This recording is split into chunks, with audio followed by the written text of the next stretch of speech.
શહેરમાં મોહમ્મદી મસ્જિદ સંચાલિત મદ્રેસાનો વાર્ષિક દસ્તારે હિફઝનો પદવીદાન સમારોહ યોજાયો। મુસ્લિમ સમાજના બાળકો દુનિયાના શિક્ષણ અને જનરલ નોલેજની સાથોસાથ બાળપણથી જ ઇસ્લામિક જનરલ નોલેજ થકી ધર્મગુરુની શ્રેષ્ઠ વાતોથી વાકેફ થાય, પોતાના ઇસ્લામિક નોલેજ વડે દીન દુનિયાના શિક્ષણનો અને પોતાના સંસ્કારોનો પાયો મજબૂત કરે તેવા આશય સાથે ગતરોજ મોડી રાત્રે કાલોલ મુસ્લિમ ઉલમાએ કિરામ અને મુસ્લિમ સમાજના અગ્રણીઓ દ્વારા કાલોલ શહેર મધ્ય આવેલી મોહમ્મદી મસ્જિદ સંચાલિત મદ્રાસા દ્વારા આયોજિત દર વર્ષની જેમ આ વર્ષે પણ મોહમ્મદી મસ્જિદના વાર્ષિક જશ્ને દસ્તારે હિફઝ પદવી સમારોહ સાથે મદ્રેસાના બાળકો માટે વાર્ષિક જલસાનો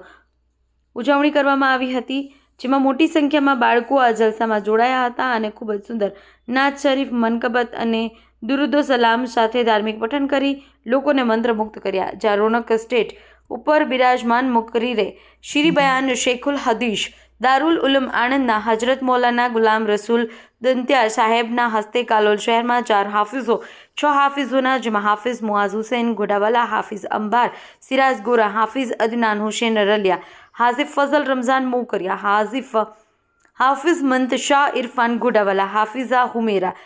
કાદરી ઘાચી, હાફિઝા ફરઝા ફારૂક મેતર, હાફિઝા હુમેર યાસીન નાથા, હાફિઝા સીમા જાવેદ ઘાચી અને હાફિઝા ઉમેહાની હુસૈન મલાવ્યા અને સનદ આપવામાં આવી અને જલસામાં ભાગ લઈ ધાર્મિક પઠન કરનાર બાળકો તેમજ સતત પૂરા વર્ષ દરમિયાન મદ્રાસામાં હાજર રહેનાર બાળકોને પ્રોત્સાહિત રોકડ ઇનામ દુઆથી નવાજવામાં આવ્યા। પ્રસંગે જલસામાં ઉપસ્થિત ઉલમાએ કિરામ, મસ્જિદોના ઇમામ સહિત મસ્જિદના ટ્રસ્ટીઓ, ગામના મહાનુભાવોનું સાથે મોટી સંખ્યામાં સમાજના લોકો ઉપસ્થિત રહ્યા હતા।